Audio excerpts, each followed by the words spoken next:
Olá, pessoal. Na aula anterior, a gente falou sobre as principais vegetação nativas natural da Terra. Hoje, a gente vai dar continuidade falando dessa vegetação, tendo como tema Brasil, vegetação natural e biodiversidade, com um foco maior sobre a ocupação humana nessa vegetação e a diminuição da mesma a partir da ação humana sobre elas.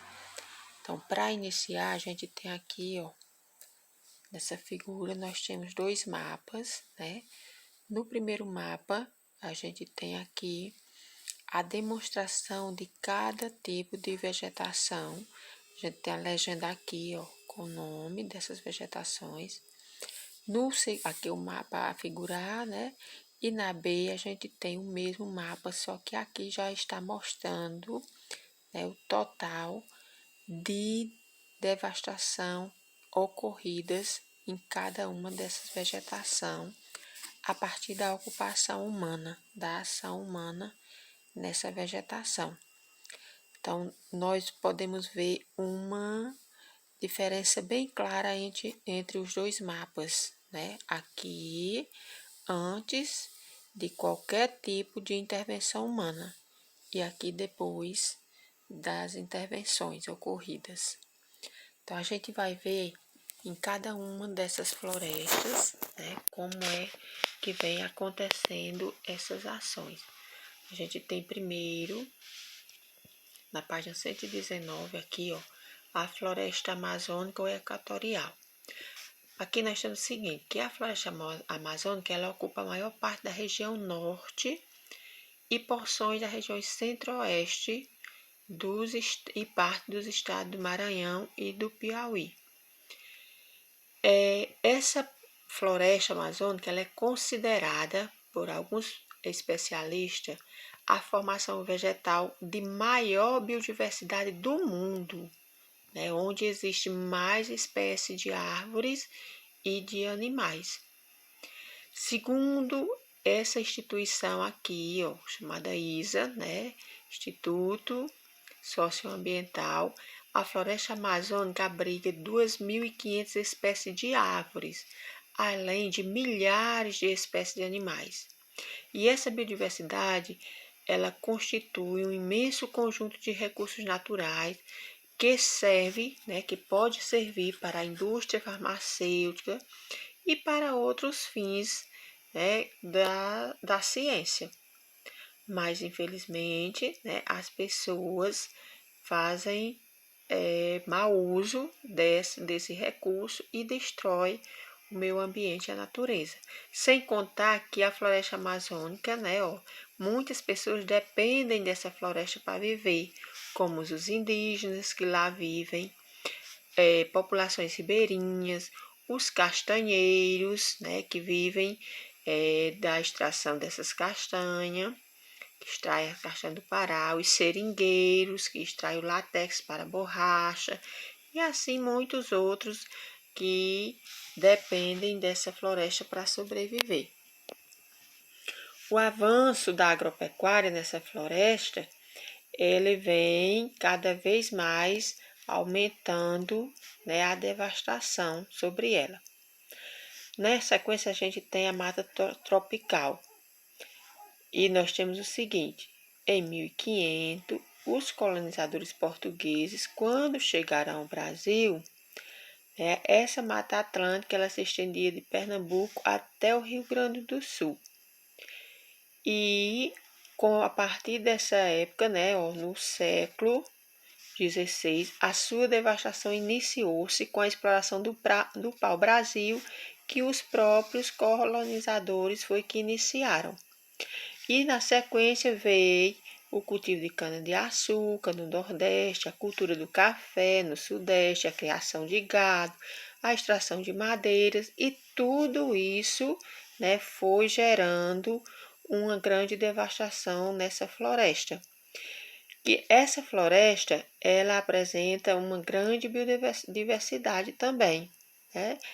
Calcula-se que hoje tenha sobrado apenas 8,5% dessa área original, porque o restante foi devastado.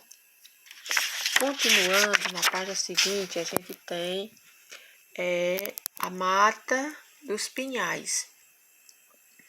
Nessa Mata dos Pinhais aqui, nós podemos observar como fato mais importante aqui, que ela é superior a uma área, ela cobria uma área superior a 100 mil quilômetros quadrados, o que corresponde a uma área do estado de Pernambuco. Só que atualmente, a partir das devastações, sobrou apenas 300 quilômetros quadrados de formação original dessa floresta. Vejam a diferença de 100 mil quilômetros para 300, né? Então, o que acontece é que a cobertura original, confinado em áreas de preservação do Estado Federal, a partir daí sua devastação teve uma intensa exploração da madeira para a construção de casa, de postes, de móveis e mais alguns outros fins. Então, por isso, essa total destruição. Temos também a Mata dos Cocais, né?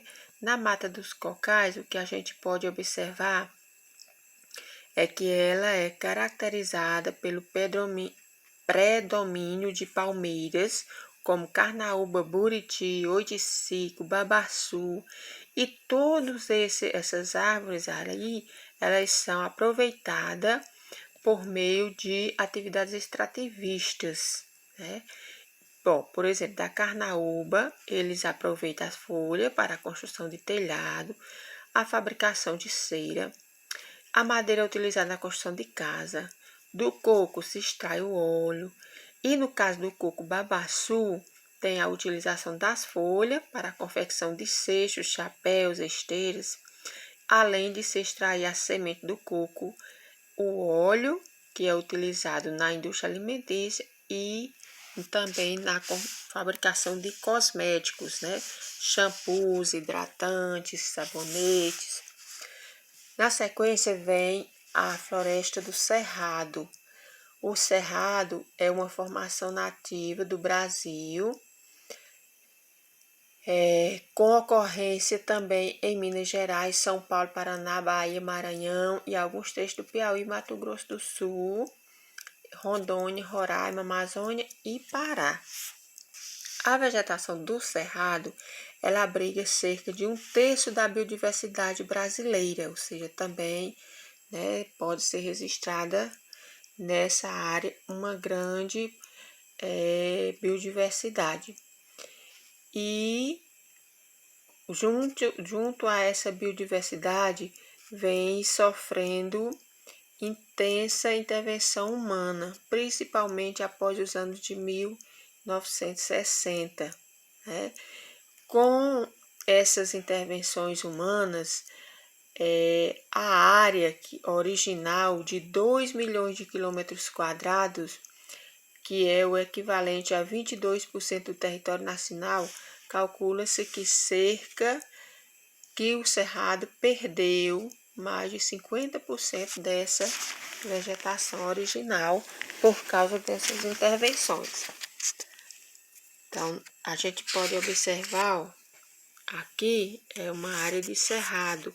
Aqui, a ação humana sobre essas áreas para poder fazer a criação de gado, né? Devastando a floresta.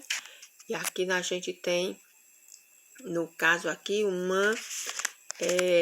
corte de produção de cultura do ser humano para obter recursos e abrir espaço na criação. A caatinga. Caatinga, ela é uma formação vegetal típica do clima tropical semiárido, né, que é do Nordeste. Na época das secas, essa plantação, elas perdem as folhas, que é para diminuir a transpiração e evitar maior perda de água. Como na nossa região Nordeste, a maior parte do tempo são secas, né, poucas chuvas, a nossa vegetação ela é adequada para resistir a essa época. Então, durante a época da seca, como a gente pode ver hoje atualmente, elas perdem as folhas, porque a folha é quem transpira a água. E aí ela vai evitar perder tanta água para esperar o outro período chuvoso. Desde o século XVI, a caatinga também sofre intervenções humanas, por meio de extração de lenha, da criação de gado, da prática de agricultura e muitas outras práticas humanas, né? Então, com tudo isso, da área total original da Caatinga, cerca de 844 mil quilômetros, que é cerca de 844 mil quilômetros quadrados, calcula-se que mais de 72% dela sofreu com a devastação. Nós temos também a área de campos, né? Nos campos, a gente pode observar que a degradação do solo provocada pelas atividades humanas, pode gerar areias, como a gente pode observar aqui, ó, na figura seguinte. A criação de gado nesses campos, né, sem, vamos dizer assim, sem deixar a terra descansar, gerar novas florestas, vai fazer com que o campo passe a ficar dessa forma, se transforme numa área deserta. Na vegetação litorânea, que é a vegetação que fica nas áreas onde existem mares, praias, né? No litoral brasileiro, a gente tem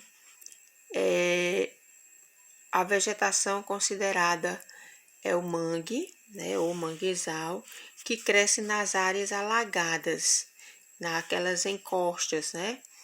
E por crescer em solo salino, com deficiência de oxigênio em áreas alcançadas pelas marés, essas plantas desenvolvem raízes aéreas chamadas de pneumatóforos, que são essas aqui, ó, para elas respirarem, né? Elas se desenvolvem fora da terra.